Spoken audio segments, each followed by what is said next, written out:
Zenless Zone Zero just had their version 2.7 special program, aka the live stream, and I'm pretty positive if you clicked on this video, you're trying to figure out should you pull Nangong Yu, Cissia, Yidhari, or I'm not gonna lie to you guys, I completely forgot the fourth one like off the top of my head.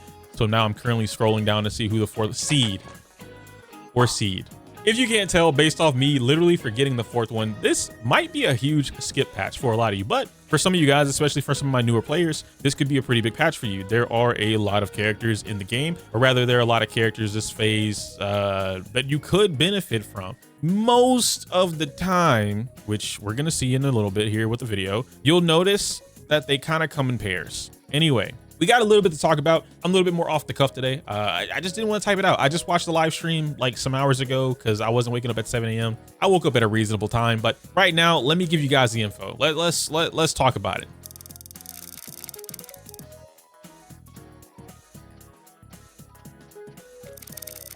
So earlier I mentioned that this might be a big skip patch for a lot of you. Let me go ahead and explain why I believe that is. Previously, we just came off of Yeshun Wang, and she was here for about a month, giving a lot of players the ability to save for Yeshun Wang. Right before that, I think we had a Miyabi rerun or something like that, and then after Yeshun Wang, we ended up getting Yi Xuan coming on the second phase. And so you pretty much got a few options of powerhouses. You could have gotten 1, 2, or 3 of the Void Hunters, which pretty much sets you up for the board. Right after that, we got Arya. Now, Arya has the strength currently of the Void Hunter level strength to be able to take something out at M0, which is something that not a lot of characters can do. And she's relatively easy to play, but her strongest team is, of course, the idols. And if you're not able to get all 3 idols, then you kind of have to make and choose with what you want to do. Now, I've already put some stuff out on my channel, and I've had this on my streams, my Twitter, whatever, pretty much showcasing some of the Arya teams. My favorite Arya team right now is Arya, Lycon, and Suna, but that isn't for everybody. But I do believe that is one of the stronger teams that she has access to.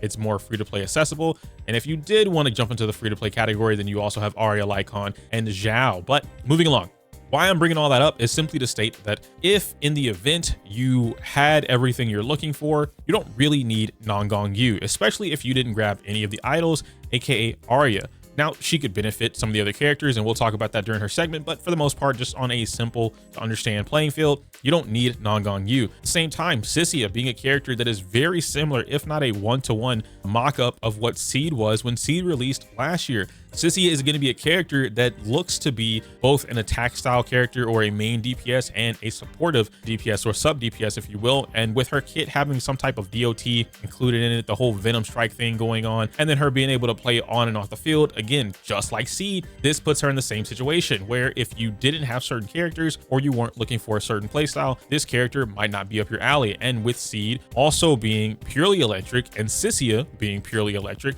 this kind of leads me to believe some of the things that might be limiting for a character like that. TLDR, probably don't need her. And then we get into Seed, right? Seed as well as Yidhari, both amazing characters, very strong, but obviously if I were to tier something, Yidhari would be the strongest of the two. However, just like I mentioned with Cissia, Seed is able to play both an attack and sub DPS role, or main DPS and sub DPS role, I should say, whereas Yidhari is just raw damage. And her being a Rupture character, she's going to be closer to what you see out of the Void Hunters. Very easy to play, simple game plan, can get a little bit advanced if you want to do that. But regardless, all of these characters are not necessary to pull. My dog is now like scratching the floor. But anyway, none of these characters are necessary to pull. Do I want you to pull them? Probably not. That's not my account. But I'm saying that so that you understand a little bit more about why I'm going to introduce these characters as they are and have the opinions that I do towards the later half of the video. And without further ado, let's go ahead and start.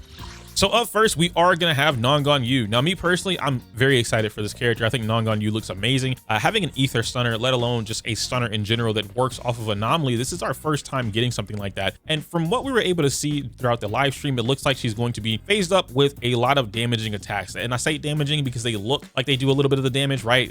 I can't imagine walking around with 2 gigantic morning stars, swinging them around like dual blades, and not doing damage. But her being an anomaly type, it's more likely that she will have some type of like ignore crit, build my anomaly, and then do big anomaly damage, right? We also saw that she has something to do with blooms and disorders, and she has her own version of polarity disorder. And if we go back and reference a character like Yanagi, we also know how strong polarity disorder can be, especially when you have them in the right player hands. So for me, someone looking at Nangong Yu, I could easily say this character is probably going to be the next strongest stunner, if not the strongest stunner, especially when it comes to the anomaly type class. Now, will she outpace Dylin? Probably not, just because of what Dylin is capable of doing. Will this character be a little bit more or on the same level as Universal, being able to do regular stun capabilities for whatever team you have going for you, as well as benefiting the anomaly types, and of course specializing in that. But what we could see, her level 3 charge attack, that thing stuns like crazy. I'm not too sure how fast she's going to be able to stun bosses, but from the footage that we were able to see in the live stream, it looks like she's just able to do the level 1, 2, 3, and then maybe a couple basic attacks or an EX skill after that, and then they're getting stunned. If she's able to stun just as fast, if not faster than a lot of the top tier stunners we have right now in the game, and she's able to build up that anomaly, and she's also able to, I think they mentioned that she applies a special mark on the enemies whenever they do get stunned, that helps them build up anomaly further and deals more anomaly damage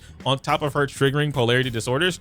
This is going to create a character that is basically like the epitome of what an on-field stunner should be. A character that's going to be able to dish out damage, a character that's going to be able to fulfill her own condition, which in this case being anomaly, and benefiting the team tremendously, once again being anomaly. And if you aren't running anomaly, right, you're running a regular team, you just happen to be using Nangong Yu on there, her being able to build up her own anomaly as well as help others build their own anomaly. Well, we've seen something like this with some of the more new renditions of Haramasa teams, with Haramasa and Yuzuha being on the team, right? Because Yuzuha will transfer her boost over to Haramasa, and then she will be able to help him build up the electric anomaly, aka shock, so that he can pop shock more frequently, get more quivers on the field more consistently, and do a lot more damage, especially with a new bursty style that he has going on, or rather the sustained on-field stuff that he has going on with that new change to his kit, the remodel. So having a character, a stunner like Nangong Yu, be able to fulfill that same role or similar conditions will help not just Haramasa, but a lot of other attack units as well. I'm looking forward to see where this character goes, and me personally, like I said, Nangong Yu is somebody that I definitely see rising to the top. If they don't slap her in tier 0, then I would be very surprised. But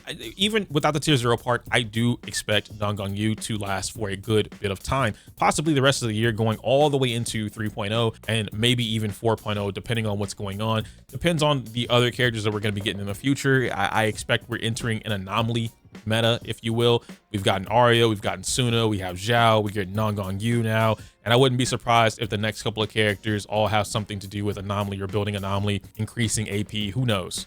The main question comes into play on should you pull Nangong Yu, which, if I'm being completely honest, it's a little bit more difficult for me to say that, right? Because maybe what'll help is if I separate this between a veteran player, a more experienced player, someone who's been playing the game for, I'd say, about a year or so, and then somebody who is fresh into the game. You haven't been playing the game for about a year, you just joined this year, whatever the case may be. If in the event you've already pulled on the idols, you managed to get Suna, you managed to get Arya, Nangong Yu is a must pull. You have to get her. You got to complete the idols, right? If you grabbed Arya, Nangong Yu is closer to a must pull than she is a skip. And in fact, if you had Arya and you were trying to decide between Suna and Nangong Yu would be the better play over Suna. Not to say Suna's bad, Nangong Yu just looks that insane for a teammate like that. For other teammates or other characters, I expect a character like Nangong Yu to significantly benefit Miyabi. Like right now in the current state of the game, I think Miyabi plus Nangong Yu is going to be another powerhouse saga all over again.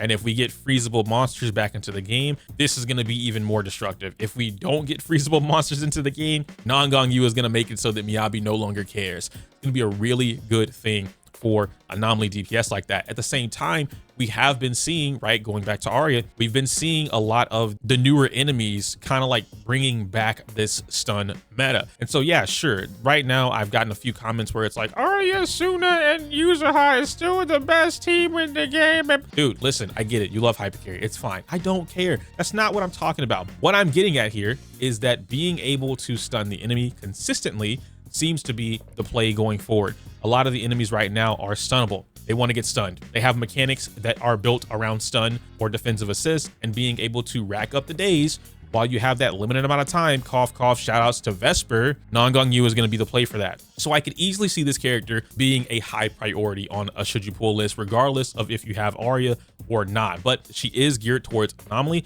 and I feel like that would be more of a, yeah, if you have anomaly, if you play anomaly, grab Nangong Yu. If you aren't playing anomaly, maybe play it safe. Maybe wait until towards the end of the phase, maybe see what's coming next, maybe look at some things on your team, see how your account's balancing out, and then go from there.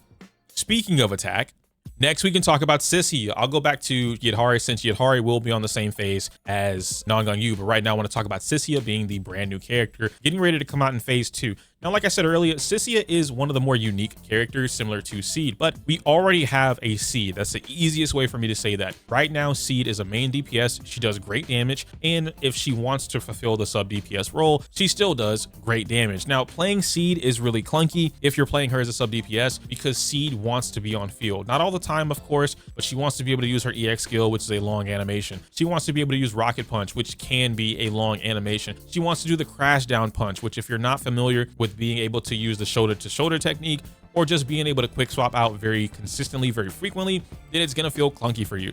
And then her ultimate is a long animation. Her chain attack is a long animation. Seed just has long animation. So it's not that she can't get off the field. It's that her animations kind of keep her there and soft lock you from switching out if you want to maximize the damage opportunity. Cissia seems to be a lot faster of a character, but here are the things that I'm worried about when it comes to a character like Cissia. Sure, she's gonna be able to do her own damage, and they're piloting her, or rather positioning her to be a sub DPS and main DPS option as well. Just like we saw with Seed and possibly even Orphe whenever Orphe came out, which one are they going to cater to more? Which one will her kit cater towards more often? From the live stream, it looks like she's catered more to be a main DPS. However, we could easily see that being changeable. If she's going to be another character that activates Ether Veil, which if I'm not mistaken, they did show off in the live stream, she does get to activate an Ether Veil. I'm not familiar with what it does. I think it increases the crit damage. I'm literally going to read it like right here. It does say increases the whole squad's crit damage. This is from Hoyo Lab directly. Don't sue me for leaks, bro. Hoyo, get off my back. Do not send the Hoyo ninjas my way, okay? I tried. I really tried to play it off, but I'm like, yo, I'm not even going to do that. It's right here. I was reading, I saw it, boom, it's there. Okay, so she's going to increase the whole squad's crit damage. She does activate an Ether Veil.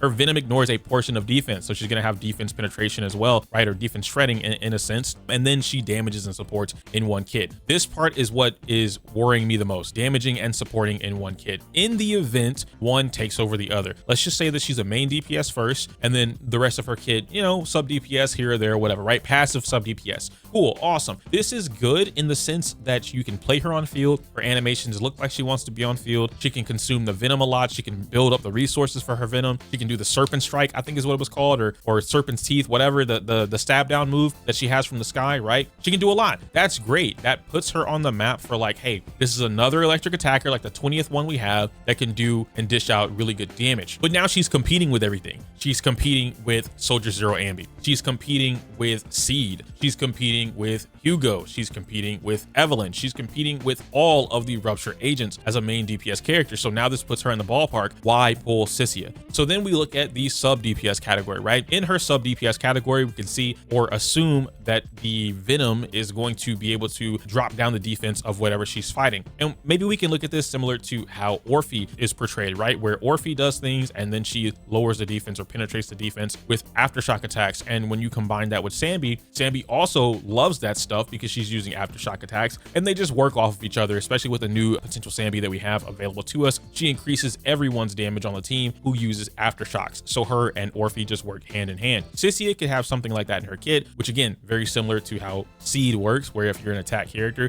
you just buff up the other attack unit, right? So dual attack DPS. If they're going for something like that with Cissia, not only will that lock a lot of her playstyle into a dual attack comp, right? Dual attack DPS comp, but it also is going to dictate who she can or can't play with. If she's locked to, let's just go a little bit further, and let's just say that she can only play with an electric agent, right? Another electric agent to get the full maximum benefits from it. Or maybe her Venom only benefits electric agents, right? It only lowers the defense of electric attacks or penetration for electric attacks. That could be a problem because now the only option that she has to work with is Seed. And we see that from the live stream. The only teammate they showed her playing with is Seed. I was very disappointed to see that. I was hoping that maybe we could see some gameplay with Billy. Maybe we could see some gameplay with Alice. I don't know, right? With like the Anomaly. Maybe she could work with Anomaly. I just wanted them to mix it up a little bit and give us a little bit more to work with. Like, hey, this character can work with all these other units and she's not just going to be catered towards Seed. Why? Because Seed is also in the same banner phase as Cissia. And for somebody that's going for Cissia and you're a newer player and you don't have Seed, or you're an older player and you skipped Seed, well, now you're kind of inclined to pull both, right? Because if Cissia doesn't work with anyone else except Seed or another future electric attack agent, who knows, right? If she doesn't work with anyone else that's not electric, you literally only have 4 options. I'm trying to think of them in my head. Seed, Soldier Zero Ambi, Anton. Anton's an attack unit. that's it, right? That's all the electric attack agents in the game.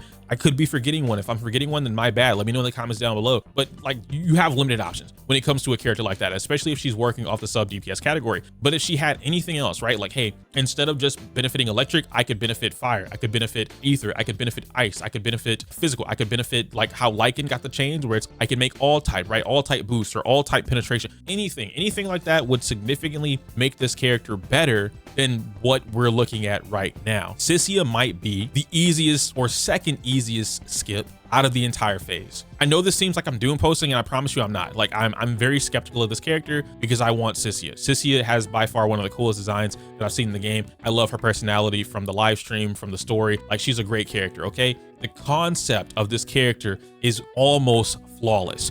Having a character like that, a dual type character that performs both the main DPS role or main anything role and then a sub role on top of that in any other RPG, they're literally the best thing to have in your account, right? I'm sure some of you guys would remember from back in the old days of a JRPG. You guys remember red mages from Final Fantasy? Okay, so a red mage, just quick history lesson, right? A red mage could use both attacks, like main attacks, physical attacks, and they could use magic as well as healing, right? Black mage or black magic, white magic, and then your regular like crit based, if you want to think of it that way, crit based attacks. Boom. Red mage could do all of it, and that would be significantly beneficial to you. And as Final Fantasy improved as a game, they got better at their concepts and mechanics. Red Mage became cracked. For a while, Red Mage was one of the strongest classes in Final Fantasy 14, if I'm not mistaken too. So like, it's probably not that way anymore, but like, you get what I'm saying. And then don't get me started on a Blue Mage, all right? We don't have a Blue Mage in the game, but Blue Mage is cool. Anyway, enough geeking out about Final Fantasy. Let's go over to my girl, Yidhari, mamas, all right? Yes, but conditional. I say yes because Yidhari is just raw damage. That's it. There is no special property. There is no special gimmick that sucking away HP. She naturally does that. You never have to worry about draining HP because she naturally drains her HP. Everything she does takes HP or gives her a set amount of HP so that she can immediately take it away again. The only thing you need to learn with this character to benefit from like that low skill floor level is literally how to pilot her. That's it. And then how to like rotate out with her team, right? Nothing else is too crazy with this character. She spits out damage. When I say that Yidhari is a hammer main from Monster Hunter, I mean it. She is a hammer main. I am worried about bonking you on the head. My game plan is to bonk you on the head. How many times can I bonk you on the head? You're stunned. How many head bonks can I get per stun? You're not stunned. How many head bonks can I get while you're not stunned? You're stuck in place. How many head bonks? You get what I'm going at, right? Okay, boom. So this character is phenomenal. If we're talking about just simple and clean as the way that you're making me feel tonight, that's Yidhari. Here's the problem. Earlier in the video, I mentioned that we have Yeshun Wang, which we already got. We also had Yixuan, and right before that, we had Miyabi. All three of them being the Void Hunter characters in the game,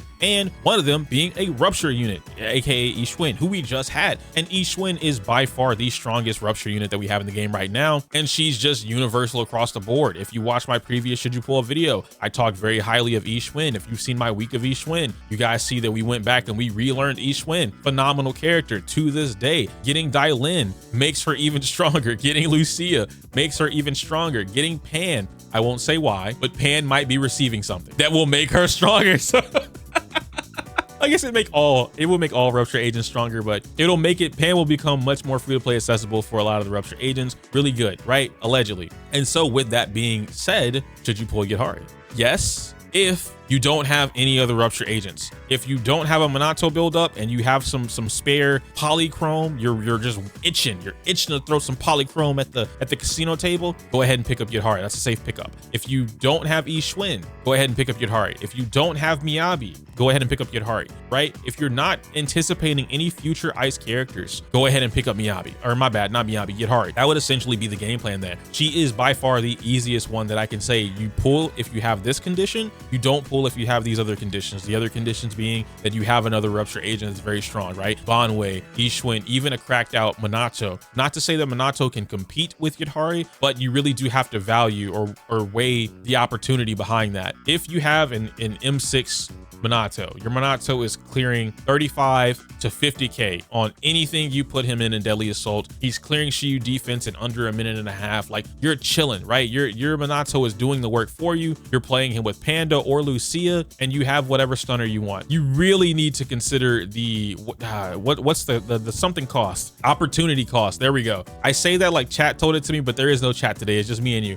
Anyway, you gotta consider the opportunity cost behind whether or not you pick up Yidhari. And finally, the same thing goes down for Seed. Now, for the most part, Seed is almost identical to everything that I said about Cissia, minus the gimmick, right? Cissia seems to have the Venom gimmick and being able to like stab down or whatever. Seed, just press EX special, fill up my bar, rocket punch, and then crash down. Right, that's it. Very strong character. Seed is a very strong flat character. When I say flat, I'm not talking about that part. I mean flat in terms of like, you don't have to think too hard when it comes to Seed. You just need to learn how to pilot the Gundam. That's it. Once you learn how to pilot the Gundam, whether that be for the main DPS or for your sub DPS role, you're chilling. So now we get into, I guess, opportunity cost with Seed. Attack characters being the highest amount that we have in the game right now. If I'm not mistaken, the amount of agents that we have, attack is the highest that we have. There are a lot of options that you could have for Seed. If you have Soldier Zero Ambi, your need for Seed goes down. If you have Ye Shung Wang, we just had Ye Shung Wang, right? Your need for Seed goes down, and you could operate with Ye Shung Wang and Seed. That's a good team. You could do that. It's really fun to play, but do you need it? No. Anton, you don't need it, right? And I'm trying to think of like everything else, but it's like so hard to do that on the top of my head.